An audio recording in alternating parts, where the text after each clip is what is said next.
ಹಿಂದಿನ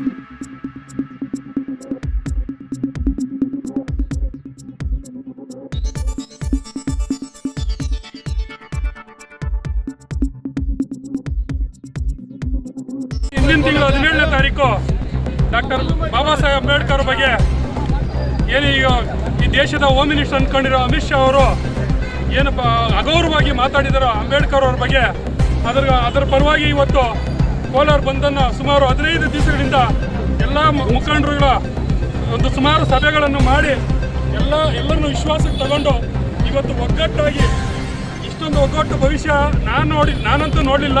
ಇವತ್ತು first time ಇಂಥ ಒಗ್ಗಟ್ಟು ನೋಡಿದ್ದೀನಿ. ಎಲ್ಲ ಸಮುದಾಯಗಳನ್ನು ಒಗ್ಗೂಡಿಸ್ಕೊಂಡು ಇವತ್ತು ಏನು ಈ ಬಂದ್ ಮಾಡಿದ್ದಾರೆ, ಈ ಬಹುತೇಕ ಯಶಸ್ವಿಯಾಗಿದೆ. ಈ ಬಂದ್ ಕಾರಣಕರ್ತರಾಗದ ಎಲ್ರಿಗೂ ಮೊದಲನೇದಾಗಿ ನಾನು ಅವರಿಗೆ ಧನ್ಯವಾದಗಳು ತಿಳಿಸ್ತಾ ಇದ್ದೀನಿ. ಏನು ಸಂವಿಧಾನ ಈ BJPಯವರು ಬರ್ತಾ ಸಂವಿಧಾನ ನಾವು ಬದಲಾವಣೆ ಮಾಡ್ತೀವಿ, ಮತ್ತು ಅಂಬೇಡ್ಕರ್ ಬಗ್ಗೆ ಅವಳೇನಕಾರಿ ಮಾತಾಡೋದು, ದಲಿತರ ಬಗ್ಗೆ ಅವಳೇನಕಾರಿ ಮಾತಾಡೋದು ಇದು ಅವರಿಗೆ ಶೋಭೆ ತರೋಂಥದ್ದಲ್ಲ. ದಯವಿಟ್ಟು ಇದನ್ನು ಈ ಮಾತನ್ನು ನೀವು ವಾಪಸ್ ತಗೋಬೇಕು. ಕೂಡಲೇ ನೀವೇ ಜವಾಬ್ದಾರಿ ತಗೊಂಡು ರಾಜೀನಾಮೆ ಕೊಟ್ಟು ನೀವು ಹಿಂದೆ ಹೋದರೆ ತುಂಬ ಒಳ್ಳೆಯದು. ಇಲ್ಲಾಂದರೆ ಇನ್ನು ಮುಂದಿನ ದಿವಸಗಳಲ್ಲಿ ಎಲ್ಲರೂ ಇದರ 2ರಷ್ಟು ಜನ ಸೇರಿ ಒಗ್ಗಟ್ಟಾಗಿ ನಿಮ್ಮ ಮೇಲೆ ಹೋರಾಟ ಮಾಡಬೇಕಾಗ್ತದೆ. ಇನ್ನೂ ದೇಶಾದ್ಯಂತ ರಾಜ್ಯಾದ್ಯಂತ ಬಂದ್ ಮಾಡಬೇಕಾಗ್ತದೆ. ಇದನ್ನು ದಯವಿಟ್ಟು ನರೇಂದ್ರ ಮೋದಿಯವರು ಅವ್ರ ಗಮನಕ್ಕೆ ತಗೊಂಡು ಇದನ್ನು ನೀವು ನಿಮ್ಮ ಪ್ರೀತಿ ನಿಮ್ಮ ಹೋಮ್ ಮಿನಿಸ್ಟರ್ ಮೇಲಿರೋ ಪ್ರೀತಿ ದಯವಿಟ್ಟು ಬಿಟ್ಟು ಜನಗಳಿಗೋಸ್ಕರಾಗಿ 2 ನಿಮಿಷ ಯೋಚನೆ ಮಾಡಿ, ಅವ್ರ ನಿರ್ಧಾರ ಸಂವಿಧಾನಕ್ಕೋಸ್ಕರಾಗಿ ನೀವು ಬೆಲೆ ಕೊಟ್ಟು 2 ನಿಮಿಷ ಯೋಚನೆ ಮಾಡಿ ಅವ್ರನ್ನ ರಾಜೀನಾಮೆ ತಗೊಂಡ್ರೆ ಮಾತ್ರ ಇದಕ್ಕೆ ನ್ಯಾಯ ಸಿಗ್ತದೆ ಅಂತ ಹೇಳಿ ಸಮಯದಲ್ಲಿ ನಾನು ಹೇಳಕ್ಕೆ ಇಷ್ಟಪಡ್ತೀನಿ. ಜೈ ಭೀಮ್, ಜೈ ಅಂಬೇಡ್ಕರ್.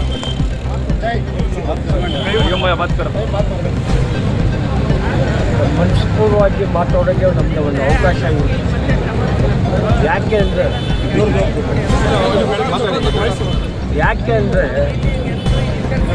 ನೀವೆಲ್ಲ ಹಿಂದೆ ಸುಮಾರು 5-6 ವರ್ಷದಿಂದ ನೀವು ನೋಡ್ತಾ ಇದ್ದೀರಿ ಯಾವ ಥರ BJPಯವರು ಮತ್ತು RSS ಅವರು ನಮ್ಮ ವಿರೋಧವಾಗಿ ಮುಸ್ಲಿಂ ಮೈನಾರಿಟೀಸ್ ದೇಶದಲ್ಲಿ ಯಾವ ಥರ ವಿರೋಧ ಮಾಡ್ಕೊಂಡು ಬರ್ತಾ ಇದ್ದಾರೆ ಅಂದ್ಬಿಟ್ಟು ಅವ್ರೇನು ಉದ್ದೇಶ ಇದೆ ಅಂದ್ಬಿಟ್ಟು ನಮ್ಮೆಲ್ಲರಿಗೂ ಗೊತ್ತಿದೆ. ನಮಗೆ ಎಲ್ಲರಿಗೆ ಒಂದು ಮುಸ್ಲಿಂ ಮೈನಾರಿಟೀಸ್ಗೆ ಒಂದು ಆಸೆ ಇತ್ತು. ನಮ್ಮದು ಏನು ಅಹಿಂದ ವರ್ಗವರು ಇದ್ದಾರೆ, ಮೇಜರ್ ಕಮ್ಯುನಿಟಿಗಳಲ್ಲಿ ನಮ್ಮವರು ಇದ್ದಾರೆ, ಒಕ್ಕಲಿಗರಾಗಿ ಅವರನ್ನ ನಮ್ಮ ಮೇಲೆ ಪ್ರೀತಿಸಿದ್ದಾರೆ. SC ಅವರು, ಬ್ಯಾಕ್ವರ್ಡ್ಸ್ ಅವರು, ಎಲ್ಲರೂ ಹಿಂದೆ ಏನು ವರ್ಗ ಇದ್ದಾರೆ ಅವರೆಲ್ಲ ನಮ್ಮ ಅಣ್ಣ ತಮ್ಮರು. ನಮ್ಮಲ್ಲಿ ಬೀಜ ಊರಕ್ಕಾಗಿ ಸುಮಾರು 6 ವರ್ಷ ಹಿಂದಿನಿಂದ ಏನು ನಮ್ಮ ಮಾಜಿ ಸಂಸದರು ಆಗಿದ್ದಾರೆ ಮುನ್ಸಾಮಿ ಅವರು, ಈ ಕ್ಲಾಪ್ ಟವರ್ ಹಿಸ್ಟ್ರಿನ ಅವ್ರಿಗೆ ಗೊತ್ತಿಲ್ಲ. It is A symbol of Kolar symbol ಅದು. ಅದರಲ್ಲಿ ಬರೀ ಮುಸ್ಲಿಮ್ಸ್ ಅಲ್ಲ, ಮುಸ್ಲಿಮ್ಸ್ ಆಗಲಿ, SCs ಆಗಲಿ, ಕುರ್ಬಾಸ್ ಆಗಲಿ, ಒಕ್ಕಲಿಗಾಸ್ ಆಗಲಿ ಎಲ್ಲ ಇದಕ್ಕೆ ಒಂದು ಸಿಂಬಲ್ ಆಫ್ ನಮ್ಮ ಕೋಲಾರ ಟೌನ್. ಅದಕ್ಕೆ ಒಂದು ಹಿಸ್ಟ್ರಿ ಇದೆ. ಬಟ್ ಯಾವ ಕಾರಣಕ್ಕಾಗಿ ರಾಜಕೀಯವಾಗಿ ಲಾಭಕ್ಕಾಗಿ ಇದು ಏನು ಒಂದು ಮಸೀದಿ ಇಲ್ಲ ಅಂದರೆ ಒಂದು ದೇವಸ್ಥಾನ ಅಂದ್ಬಿಟ್ಟು ತಿಳ್ಕೊಂಡ್ಬಿಟ್ಟು ನಮ್ಮ ಮೇಲೆ ಮುಸ್ಲಿಂ ಮೇಲೆ ಬಣ ಕಟ್ಟಿಬಿಟ್ಟು ಅವರು ಟವರ್ ಅಂದ್ಬಿಟ್ಟು ಯಾವ ಥರ ಮಾಡಿದ್ದಾರೆ ತಮ್ಮೆಲ್ಲರಿಗೂ ಗೊತ್ತಿದೆ. ಈಗ ಮೊನ್ನೆ ಆಯಿತು, ನಮ್ಮ ಮನಸ್ಸಿಗೆ ನೋವಾಗಿ ನಾವು ಹೇಳ್ತಾ ಇದ್ದೀವಿ. ಈಗ ಭೀಮರಾವ್ ಅಂಬೇಡ್ಕರ್ ಸಾಹೇಬರು ಏನಿದ್ದಾರೆ ನಿಮಗೆ ಎಷ್ಟು ಇದು ಅಷ್ಟೇ ನಮಗೆ ಮುಸ್ಲಿಂ ಮಾಡುವವರಿಗೆ. ಈಗ ಬರ್ತಿರುತ್ತೆ ಅವರೇ ನಮಗೆ ರಕ್ಷಣೆ ಮಾಡಿರೋದು. ಅವ್ರ ಸಂವಿಧಾನ ಏನು ಬರ್ತಿದ್ದಾರೆ ಅದರಿಂದ ನಮಗೆ ಮುಸ್ಲಿಂ ಮೈನಾರಿಟೀಸ್ಗೆ ರಕ್ಷಣೆ ಸಿಕ್ಕಿರೋದು.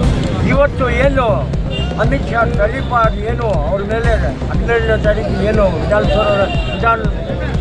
ಪಾರ್ಲಿಮೆಂಟಲ್ಲಿ ಏನು ಹೇಳಿದ್ದು ಅದಕ್ಕೆಲ್ಲ ಕಳಿಸಿ ನಾವೆಲ್ಲ ಮುಸ್ಲಿಂ ಬಾಂಧವರು ಎಲ್ಲ ರೀತಿಯಾಗಿ ನಿಮ್ಮ ಜೊತೆಗೆ ನಾವು ಇದ್ದೀವಿ. ಅದಕ್ಕಾಗಿ ಬೆಳಗ್ಗೆಯಿಂದ ನಾವು ಹೋರಾಟ ಮಾಡ್ತಾ ಇದ್ದೀವಿ. ಇನ್ನು ಮುಂದೆನ ಏನು BJPಯವರಾಗಲಿ RSS ಅವರಾಗಲಿ ಈ ಥರದ್ದು ಭೀಮರಾವ್ ಅಂಬೇಡ್ಕರ್ ಬಗ್ಗೆ ಏನಾನ ಹೇಳಿದ್ರೆ ನಾವೆಲ್ಲ ನಿಮ್ಮ ಜೊತೆಗೆ ಇರ್ತೀವಿ.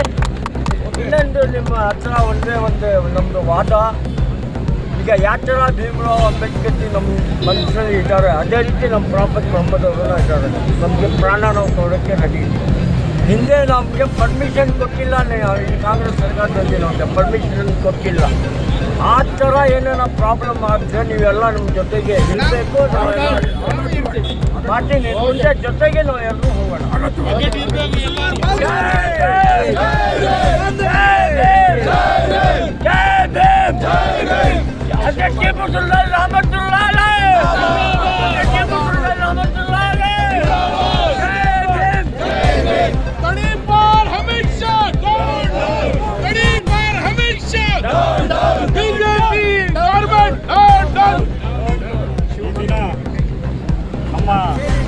ತಾಲೂಕಿನ ಎಲ್ಲ ಜನಪರ ಸಂಘಟನೆಗಳು, ದಲಿತ, ಅಲ್ಪಸಂಖ್ಯಾತ, ಹಿಂದುಳಿದವರು ಯಾರ್ಯಾರು ಸಂಬಂಧಪಟ್ಟರೋ ಅವರೆಲ್ಲರೂ ನಮ್ಮ ಸಂವಿಧಾನದ ಮೇಲೆ ನಂಬಿಕೆ ವಿಶ್ವಾಸನಿಟ್ಟು ಭೀಮರಾವ್ ಅಂಬೇಡ್ಕರ್ ಅವರ ಮಾರ್ಗದರ್ಶನದಲ್ಲಿ ನಾವೆಲ್ಲ ಸಂಘಟಿತರಾಗಿದ್ದೀವಿ. ಈ ನಮ್ಮ ಅಂಬೇಡ್ಕರ್ ಅವ್ರನ್ನ ಈ ದೇಶದ ಗೃಹ ಮಂತ್ರಿಗಳಾದ ಅಮಿತ್ ಶಾ ಅವರು ಬಹಳ ಹೀನಾಯಮಾನವಾಗಿ ಮಾತಾಡಿದ್ದಾರೆ. ಆ ಒಂದು ವಿಚಾರ ನಮ್ಮ ನೈತಿಕ ಸ್ಥೈರ್ಯ, ನಮ್ಮ ಸ್ವಾಭಿಮಾನಕ್ಕೆ ಧಕ್ಕೆ ಆಗಿದೆ. ಆ ಧಕ್ಕೆಯನ್ನು ನಾವು ವಿರೋಧಿಸಿ ಅಮಿತ್ ಶಾ ಅವ್ರನ್ನ ಈ ಮಂತ್ರಿ ಸ್ಥಾನದಿಂದ, ಕೇಂದ್ರ ಗೃಹ ಮಂತ್ರಿ ಸ್ಥಾನದಿಂದ ಕಿತ್ತೊಗಿಬೇಕು ನೀವು ಮೋದಿಯವರೇ ಅಂತೇಳಿ ನಮ್ಮ ಎಲ್ಲ ಪ್ರಗತಿಪರ ಸಂಘಟನೆಗಳ ಮುಖಂಡರು ಹಗಲಿರುಳು ತಮ್ಮ ಏನೇ ಕೆಲಸ ಕಾರ್ಯಗಳನ್ನು ಬಿಟ್ಟು 2-3 ವಾರದಿಂದ ಅವರು ಈ ಒಂದು ಬಂಧನ ಶಾಂತಿಯುತವಾಗಿ ಸಂಘಟಿತರಾಗಿ ಯಶಸ್ವಿಗೊಳಿಸಬೇಕು ಅಂತೇಳಿ ಹಗಲಿರುಳು ದುಡಿದಿದ್ದಾರೆ. ಆಮೇಲೆ ಈ ಬಂದ್ಗೆ ಸಹಕರಿಸಿರ್ತಕ್ಕಂಥ ಎಲ್ಲ ಕಾರ್ಮಿಕ ವರ್ಗದವರು, ವ್ಯಾಪಾರಸ್ಥರು, ಇವರೆಲ್ಲರಿಗೂ ನಾನು ಈ ಪ್ರಗತಿಪರ ಸಂಘಟನೆಗಳ ಪರವಾಗಿ ನಾನು ಕೃತಜ್ಞತೆಗಳನ್ನು ಹೇಳ್ತಾ ಇದ್ದೀನಿ. ಮೋದಿಯವರೇ, ಈ ತಕ್ಷಣ ಈ ಒಂದು ಜನವಿರೋಧಿ ನೀತಿಯನ್ನು ಅನುಸರಿಸಿರುವ ಈ ಗೃಹ ಮಂತ್ರಿಯನ್ನು ತಕ್ಷಣ ನೀವು ನಿಮ್ಮ ಮಂತ್ರಿ ಸ್ಥಾನದಿಂದ ತೊಡಬೇಕು ಅಂತೇಳಿ ಈ ಮೂಲಕ ನಾವು ಕೋಲಾರ ಜಿಲ್ಲೆಯ ಜನತೆಗೂ ಎಚ್ಚರಿಕೆಯನ್ನು ಕೊಡ್ತಾ ಇದ್ದೀವಿ.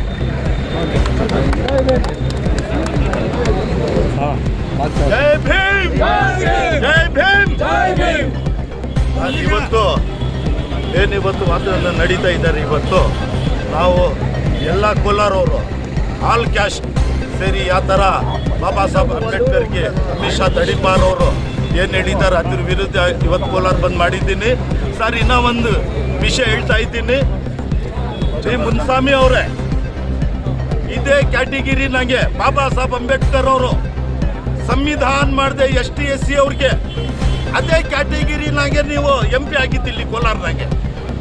ಏನ್ರಿ ಇಷ್ಟು ಮಾತು ಬಾಬಾ ಸಾಹೇಬ್ ಅಂಬೇಡ್ಕರ್ಗೆ ಇಷ್ಟು ಹೇಳಿದ ತಡಿಪಾರ ಅಮಿತ್ ಶಾ ಅವರು ಏನ್ರಿ ಒಂದು ಮಾತಿಲ್ಲ, ನೀವು ಒಂದು ಮಾತಿಲ್ಲ. ಅದೇ ಕ್ಯಾಟಗರಿನಾಗೆ ನೀವು MP ಆಗಿಲ್ಲ, ಅವ್ರ ಸಂವಿಧಾನದಾಗೇನೆ ನೀವು MP ಆಗಿದ್ದೀರಿ.